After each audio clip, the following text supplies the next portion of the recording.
नमस्कार class 9th, कैसे हो आप सभी? मस्त हो, झकास हो, पढ़ाई अच्छी कर रहे हो, मजे आ रहे हैं क्लास 9th में आके, पढ़ाई अच्छी चल रही है।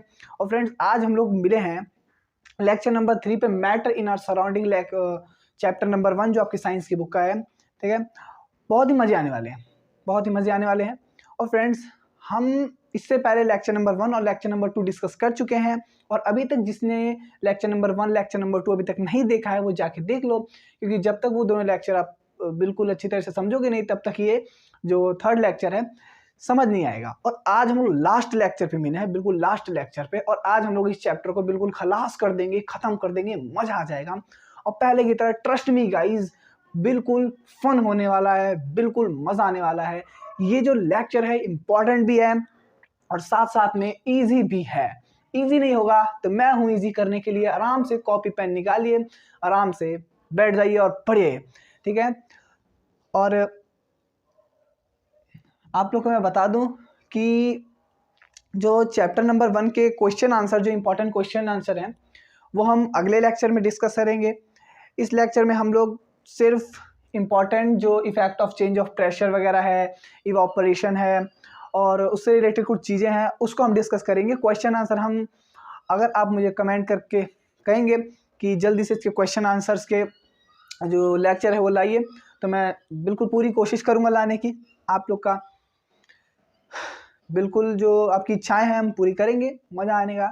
ठीक है, स्टार्ट करें फिर। देखो क्या है, सबसे पहले आता है effect of change of pressure. क्या है effect of change of pressure? देखिएगा, if we compress a gas in a cylinder, the distance between the particles is reduced and finally gas is liquefied on lowering temperature. समझना मेरी बात क्या है। जैसे ये मेरे पास एक कंटेनर है, ठीक है, ये मैंने कंटेनर ले लिया, यहाँ पे मैंने पिस्टन लगा दिया। ठीक है, ये मैंने यहाँ पे पिस्टन लगा दिया, इसके अंदर मैंने गैस भर दी, ये मैंने गैस भर दी यहाँ पे। अब क्या करता हूँ, इस पिस्टन की हेल्प से मैं इसको, ये जो गैस है, ये पिस्टन जो है मेरा, इसको मैं ऊपर से कंप्रेस करता हूँ। क्या करता हूँ? कंप्रेस करता हूँ। अब कंप्रेस करूँगा तो जो गैस के पार्टिकल्स होंगे, ये जो गैस है, ये जो गैस है, इसके जो पार्टिकल्स होंगे, इनके बीच का जो डिस्टेंस है वो क्या हो जाएगा? कम हो जाएगा।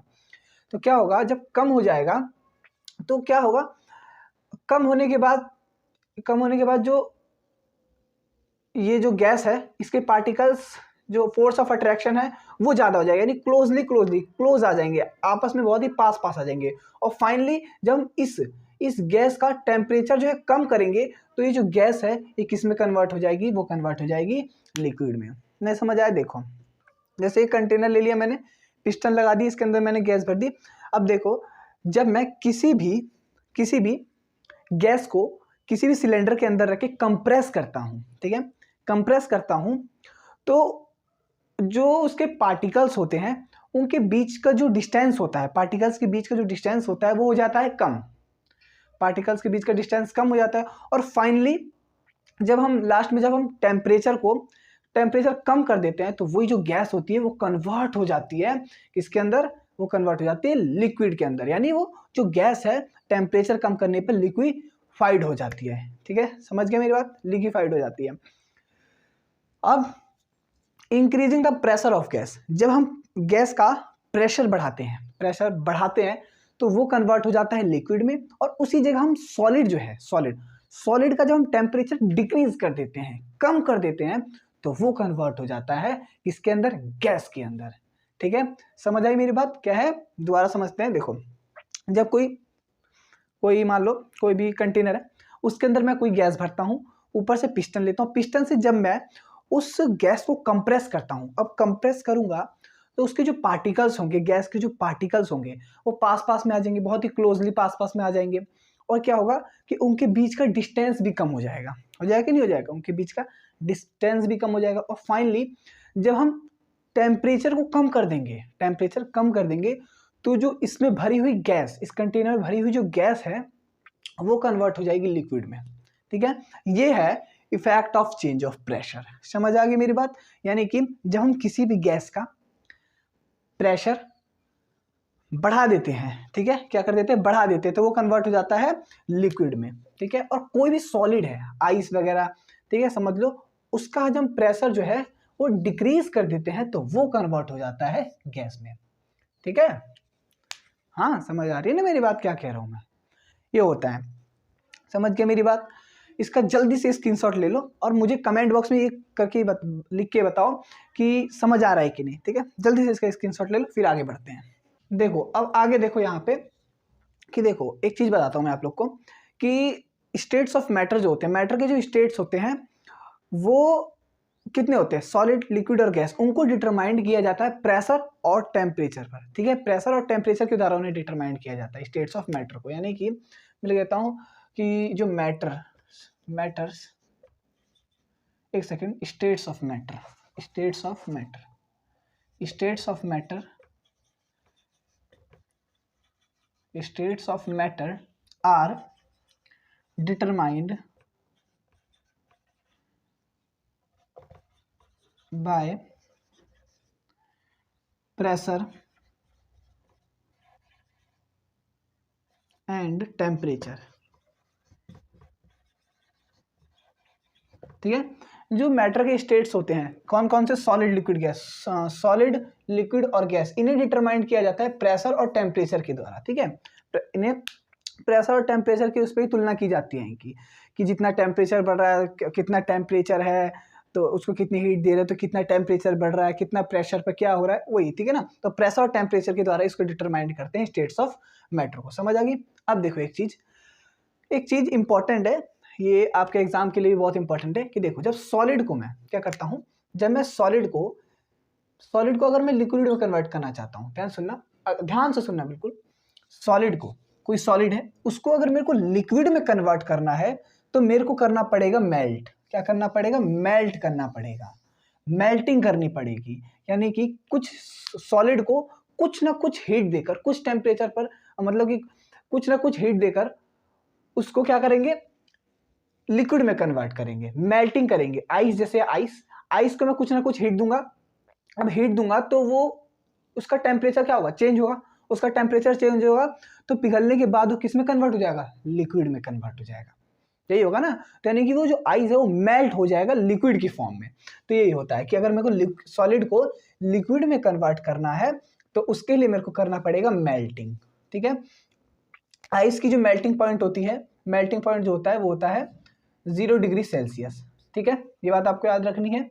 ठीक है, आगे देखो, अगर इसी जगह मेरे को लिक्विड को गैस में कन्वर्ट करना है, क्या करना है, लिक्विड को गैस में कन्वर्ट करना है तो मेरे को करना पड़ेगा इवापोरेशन।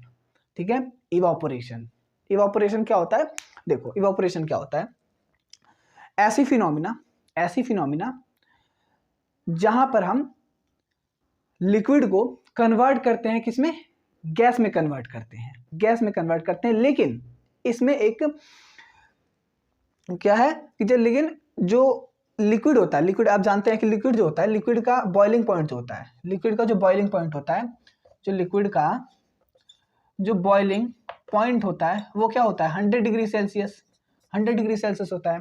तो क्या होता है इवापोरेशन में कि 100 डिग्री सेल्सियस से नीचे, बिलो 100 डिग्री सेल्सियस से नीचे जब हम किसी भी लिक्विड को क्या करते हैं, कुछ ना कुछ टेम्परेचर देते हैं और उसको कन्वर्ट करते हैं किसमें, गैस में। यानी कन्वर्ट किसमें करते हैं, हम वेपर में कन्वर्ट करते हैं।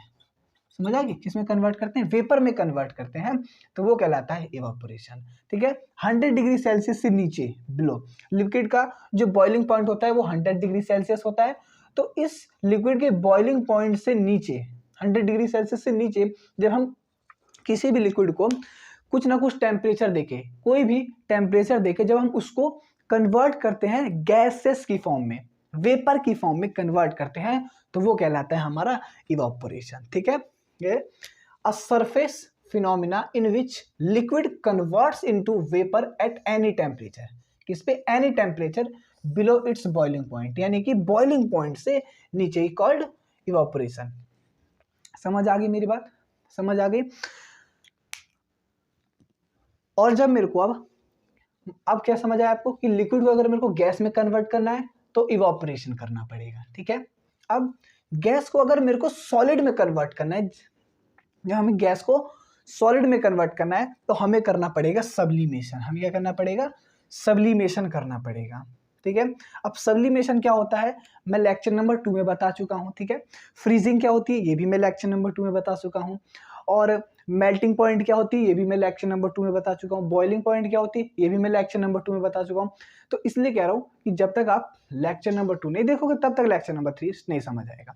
फिर मैं कुछ थोड़ा सा ओवरव्यू दे देता हूँ कि मेल्टिंग पॉइंट, सब्लिमेशन क्या होता है कि जब हम किसी भी सॉलिड को डायरेक्ट गैस में कन्वर्ट करते हैं तो वो भी सब्लिमेशन होता है। कोई सॉलिड है उसको हम हीट देते हैं, तो हीट देकर हम उसको कन्वर्ट करते हैं गैस में, तो वो होता है सब्लिमेशन। और गैस को कूल करके जब हम सॉलिड में कन्वर्ट करते हैं तो वो भी होता है क्या? सब्लिमेशन। समझ आ गई मेरी बात? ठीक है। अब देखो, और जब मेरे को मान लो अभी तो मेरे को सॉलिड को लिक्विड में कन्वर्ट करना था तो मेल्टिंग हो रही थी। ठीक है, अब मान लो मेरे को लिक्विड को सॉलिड में कन्वर्ट करना है, उल्टा करना है इसका। तो अगर लिक्विड को मेरे को सॉलिड में कन्वर्ट करना है तो मेरे को करना पड़ेगा क्या? फ्रीजिंग करनी पड़ेगी। क्या करनी पड़ेगी? फ्रीजिंग करनी पड़ेगी। कोई जैसे आइस है, वाटर है, वाटर को जब आप लेते हो, ठीक है, उसको आप फ्रीज में रख देते हो। ठीक है, अब वाटर को फ्रीज में रखते हो, क्या करते हो? फ्रीज करते हो उसको, फ्रीजर में रखने के बाद फ्रीज करते हो उसको। तो वाटर को आइस में यानी सॉलिड में कन्वर्ट करने के लिए हमें क्या करना पड़ेगा? उसको फ्रीज करना पड़ेगा। ठीक है, समझ आ गई? और ठीक है, अब लिक्विड को गैस में कन्वर्ट करना, इवापोरेशन मैंने आपको बता दिया यहाँ पे इवापोरेशन क्या होता है। अब मान लो उल्टा इसका, गैस को लिक्विड में कन्वर्ट करना है, गैस को लिक्विड में कन्वर्ट करना क्या कहलाता है? कंडेंसेशन। क्या कहलाता है? कंडेंसेशन। मैं आपको बता देता हूँ, यहाँ पे देखिए कंडेंसेशन क्या होता है। कंडेंसेशन, ठीक है, देखो कंडेंसेशन क्या होता है। A phenomena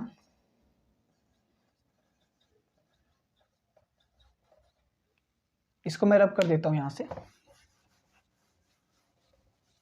A phenomena in which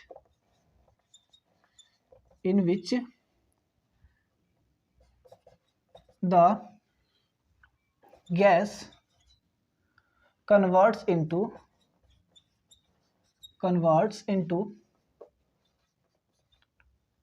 liquid form